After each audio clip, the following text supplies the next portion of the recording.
I want to make this the best thing it can be. Yeah. Yeah, well, I'm sure he'll be like really pleased to hear that, and I'll definitely have to check out that song for the comparison.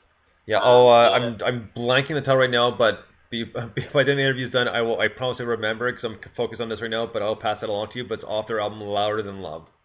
yeah, sure, okay, yeah, I'll check that out. Yeah, I'd say when writing melodies, one thing I used to do was like try and write a melody on the guitar, and that's one thing personally I've kind of changed because I've been good, writing a few more melodies in the writing process.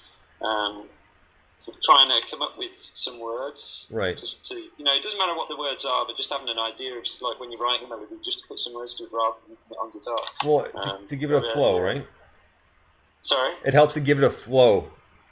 Yeah, yeah, it does. But it's interesting because you're kind of suggesting the opposite way sounds good. So I'm going to feed that back to Craig and maybe put out my idea of writing some melodies on a guitar. Right on. Just like guitar, that's gonna do that in the future song definitely. Now, with this EP, I know you guys have done a lot of like promoting and gigging for it. And now you got some really cool merch as well. Like, I mean, how this seems like this EP has kind of been a whirlwind around you guys. Being you guys have just been working so hard for it. I mean, are you guys must be really happy with the end result and how well it's doing right now. Yeah, we're really pleased. Like everything that goes into the EP, like we've got the cover design.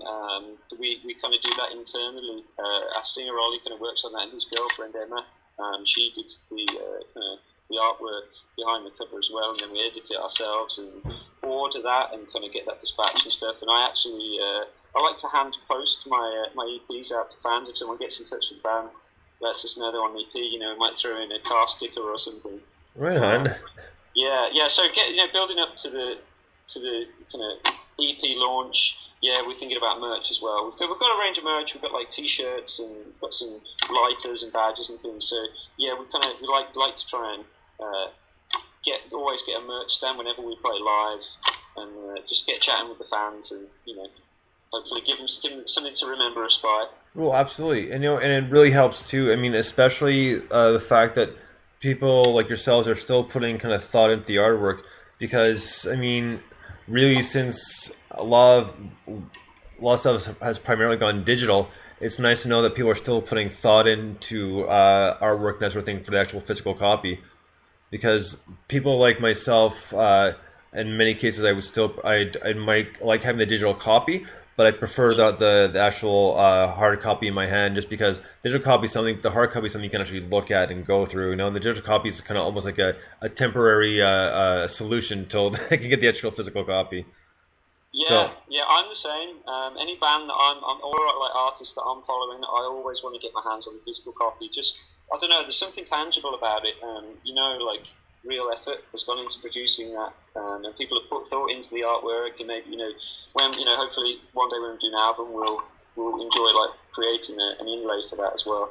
Well, and that's right, and that's another thing that I will call the old school rockers want to see, and even some of the newer fans coming up, like generations behind me, because I'm not gonna lie, I'm 35, so but I still like seeing that stuff, and I know people kind of in generation just below me like seeing that stuff too. So it's nice that stuff is still coming around, because there are quite a few bands that are not putting as much effort to anymore, because a lot of them are thinking, like, well, why bother? Because we're doing a digital copy.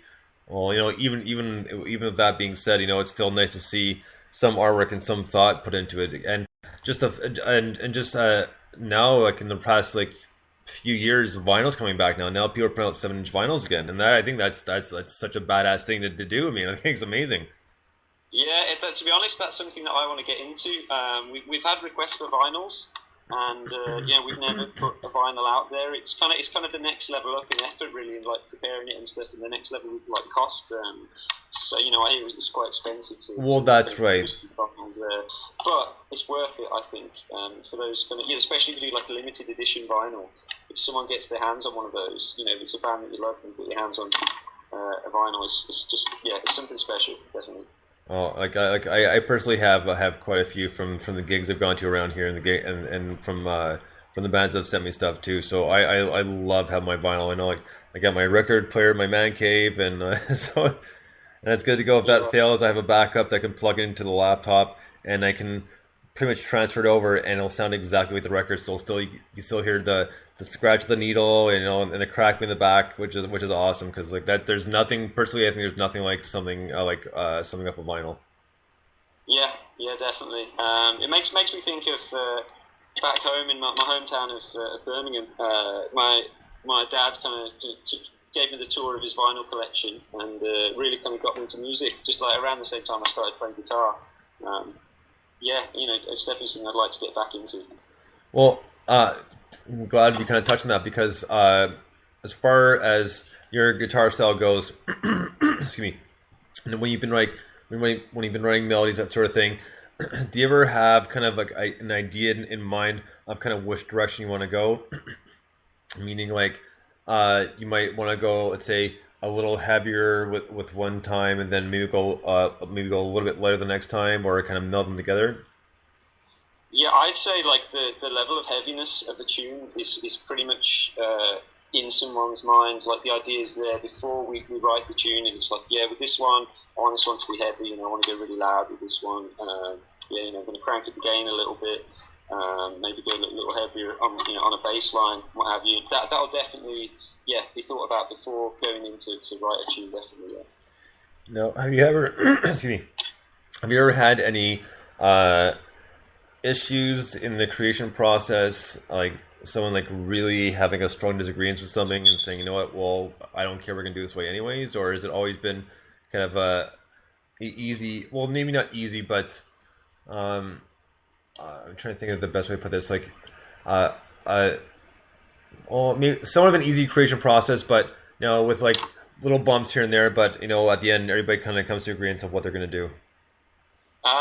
Definitely. There's been some heated debates. I think like in the recent lineup of the band, there's less. I guess our songwriting process is a bit more evolved now, so we're definitely more in the routine of doing that together. Like, and we've written quite a few songs together now. But it's democratic. Sometimes we take things down to a vote. There's usually somebody who is left pretty unhappy with the final result. But I think that's great. Like, it shows that a lot of hard work a lot of thought has gone into every little bit. Like, we like to do that with every little section of the song. Just make sure that overall it's something that we're happy with, like, democratically. It won't ever be like one person just saying, no, we're going to do it this way, that's it. So that, I guess that means that our music has got influences coming from different directions, because everyone's taste in music is slightly different. Like, people say that we'll sound a bit like the Strokes, a little bit like Block Party, a little bit like Interpol.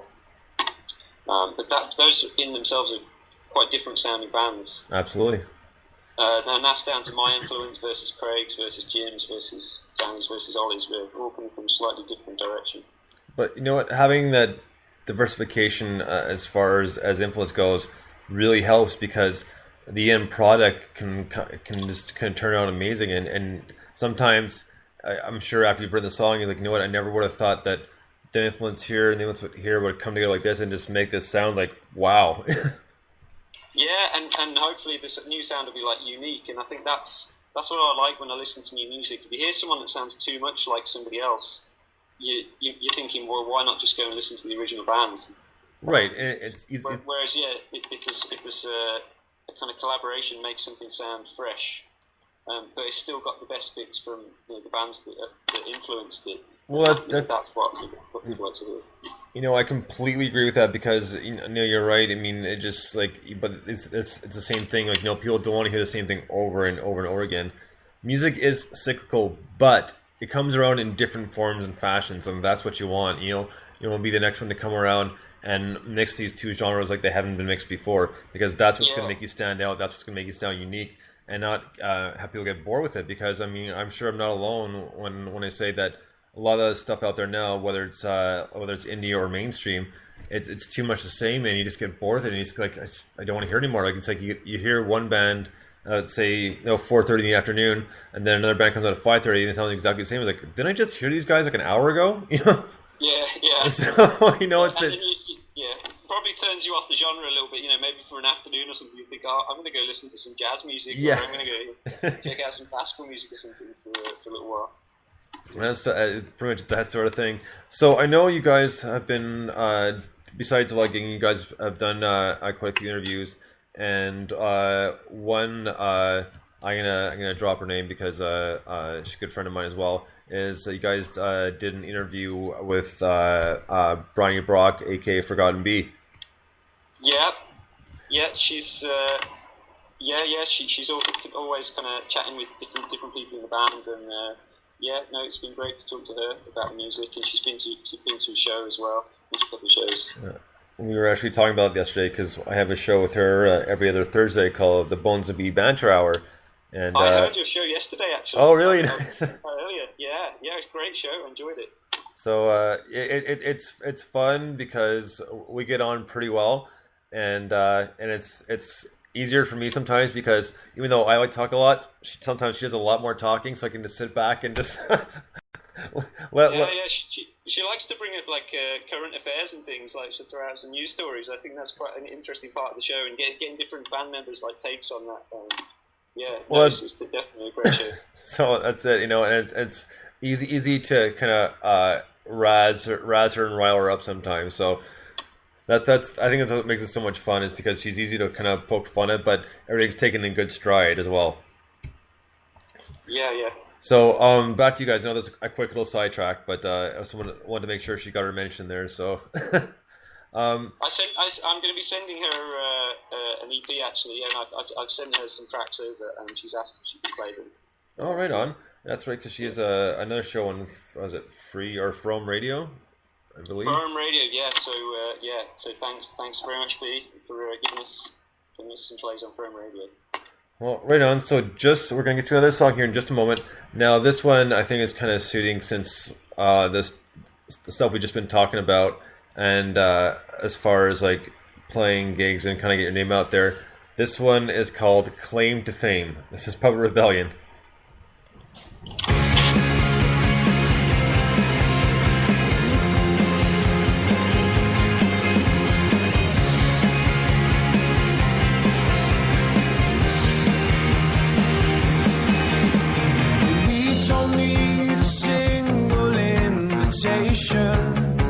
No, we don't need your help at all. Promises are only speculation. Tonight we're breaking protocol. So take your lies and all that they admire and leave the flaws unknown. Well, you can try and fight it, or you can try and fight it. You got it in our sights, now we're claiming this night. Sentences are passing, this is your final call. You're all the same, you're all the same, you're all the same. You claim to fame, claim to fame, claim to fame. Tonight they're taking your souls. We don't need your words for inspiration. No, we don't need your pedestal. A preacher with a silent congregation speaks only to the ones he rules. So take your trials and all that they require and leave the flaws unknown. Oh, you can try and fight it, oh, you can try and fight it. Got it in our sights, now we're claiming this night. Sentences are passing, this is your final call. You're all the same, you're all the same, you're all the same. You claim to fame, claim to fame, claim to fame. Your chances remote, your chances remote, your chances remote, your chances remote.